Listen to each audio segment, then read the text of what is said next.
Ahí vamos a tener dos casos de rozamiento o fricción. Bien, aquí está un bloque de color amarillo que está en el piso. Ahí aparentemente está estático. A nuestra vista no se mueve y supuestamente no pasa nada. Pero sí está pasando. Ese bloque está teniendo un contacto con el piso. Ese contacto es una fricción. Entonces no necesariamente tiene que moverse para que exista rozamiento, sino incluso estático existe el rozamiento. Hay, por ejemplo, todavía no hay movimiento, la mano está como apoyándose en el ladrillo, entonces sin la mano ya hay rozamiento. Imagínense qué pasará si le ponemos nosotros fuerza a ese ladrillo, a un peso adicional. Entonces va a haber más contacto. Pero el ladrillo sigue estando estático. Entonces, bueno, ahí tenemos, vamos a ver que la fuerza de rozamiento se divide en dos partes. La una, fuerza de rozamiento estática, que sus siglas son F y S. O sea, recuerden que, bueno, esto está en inglés, pero no creo que exista mayor problema. Static en inglés sería solo con S, FS. Entonces, rápidamente nosotros pensamos, si es que un objeto está quieto, tiene rozamiento, un rozamiento estático. Entonces, ¿qué pasará cuando lo movamos? ¿Será que deja de tener rozamiento? ¿Será que es estático mismo o no? Entonces, acá en la siguiente figura podemos ver que estas líneas lo que nos indica es que ya está empujándole ese ladrillo, ya le está empujando. Al empujar, menos contacto. A eso se le conoce como fuerza de rozamiento cinético. Como le digo, como está en inglés, las siglas acaban a ser FK. F mayúscula y la K minúscula. Entonces, incluso cuando nosotros estemos parados esperando la luz, hay rozamiento entre nuestra suela y el piso. Todo lo que se imaginen tiene rozamiento. Ahora, para saber cuánto vale esas clases de rozamiento, se hace en un laboratorio. Ya vamos a ver, se pone ahí unos dos bloques y se mide en base a un equipo digital. Se mide cuánto vale ese rozamiento. Otra cosa que hay que aclarar, en Latinoamérica está en español, peso es igual a P, pero en la mayoría de libros vamos a encontrar con una W, pero sencillamente porque está en inglés. Peso en inglés es weight. Bien, ahí tenemos una mesa. Acá tenemos el primer bloque. Este bloque a veces aquí hueco, aquí le ponen los materiales. Y aquí el que hace de contrapeso. Entonces este equipo mide cuánto se demora en que este ladrillo sea arrastrado de aquí a acá. Tiene una especie de cronómetro, entonces es bastante fiable. Las leyes del rozamiento se determinan experimentalmente en el laboratorio. Una caja de peso se pone en una mesa horizontal y un cordel ligero que está atado a la caja. Se pasa por una polea con rozamiento despreciable y se cuelga al otro extremo del cordel una serie de pesas conocidas. Todas las fuerzas actúan sobre la caja y las pesas se muestran en diagramas de cuerpo libre o de acción. Aquí se le ponen los materiales y aquí se le hace contrapeso y se va midiendo cuánto tarda. Entonces ahí en base a las flechas podemos incluso sacar el diagrama.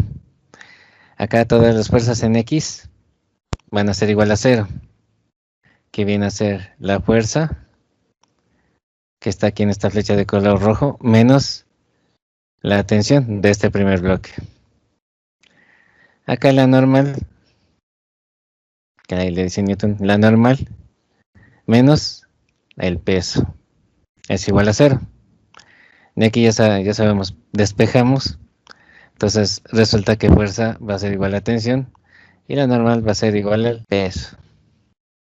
Entonces F de fuerza es igual a T, N es igual a, como les dije, W o P, no pasa nada. Bien, vamos a sacar el diagrama. Y lo que vemos aquí, tensión sobre P, es justamente la pesa que hace de contrapeso aquí. Bien, este bloque que está aquí, el diagrama lo tenemos acá a la derecha. Sencillamente lo pasamos las flechas a un eje de coordenadas, nada más. Entonces aquí nos ayuda a apreciar mejor. Si vemos el eje X, tenemos aquí a la fuerza, a la tensión. Aquí la normal no tiene nada, no tiene ninguna injerencia en X, peso, y en el eje Y en cambio solo vemos a la normal y al peso, de arriba hacia abajo. Entonces ahí dice, para seguir con el experimento, le seguimos agregando peso a la caja, con lo que aumentaríamos la presión normal entre la caja y la mesa. O sea aquí, hagan de cuenta que esta caja de madera está hueca, entonces nosotros le podemos aquí añadir cualquier pesas, de esas pesas o más aquí. Entonces si aquí le ponemos más masa, acá no se va a mover. Si queremos hacer que este se mueva, tenemos que aquí aumentar más el peso para que este empiece a desplazarse. Entonces ahí dice, si nosotros seguimos agregando aquí más peso, la fórmula de normal es igual a peso se cambiaría por N es igual a P más el peso agregado que sigamos poniendo. Y al repetir ese mismo experimento con más peso, claro, veremos un nuevo valor de tensión. Proporcionalmente mayor será necesario para contrarrestar la fuerza de rozamiento estático. Claro, si aquí le añadimos más peso que lo que tiene esta balanza, pues lógicamente este no se va a mover. Se va a quedar ahí más fijo, más pegado al piso.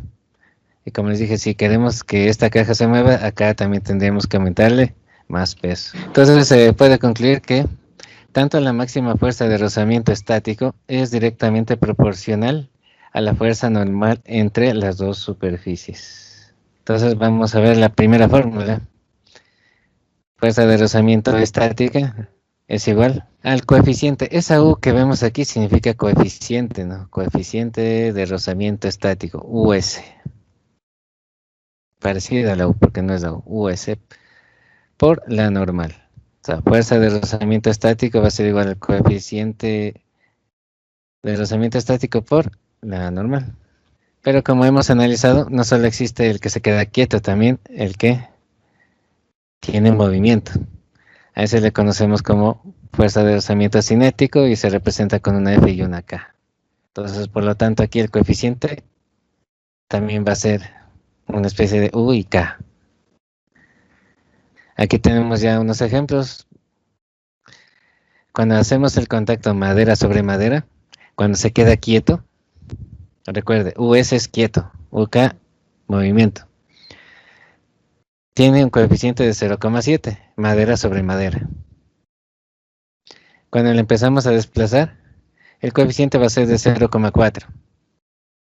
Cuando nos desplazamos a 0 sobre acero, así, estático, cuando está estático, le dejamos ahí dos planchas de acero o dos cilindros de acero, el rozamiento va a ser de 0,15.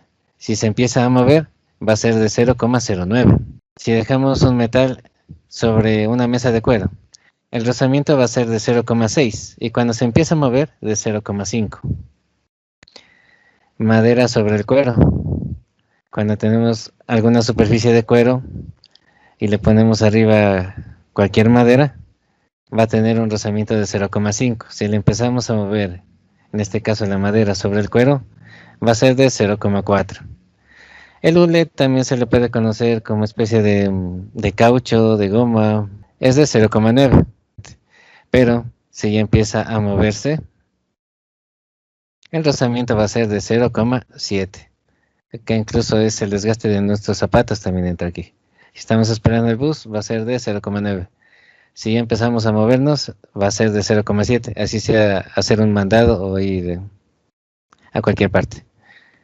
Ahora, cuando está lloviendo, el contacto entre las dos superficies va a ser de 0,7 y cuando nos empezamos a mover va a ser de 0,57.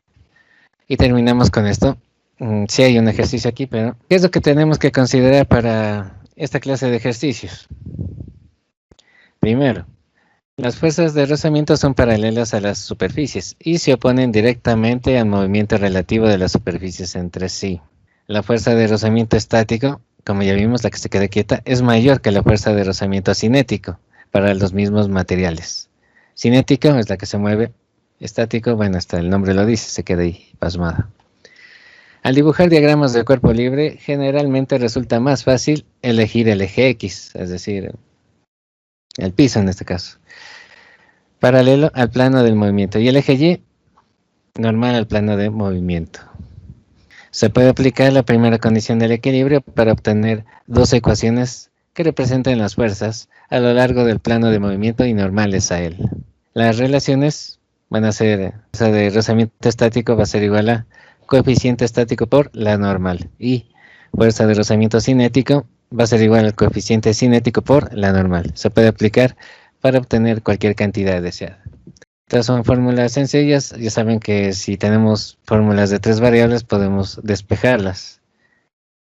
Por aquí podríamos despejar el coeficiente, acá la normal. Una buena tarde, hasta pronto.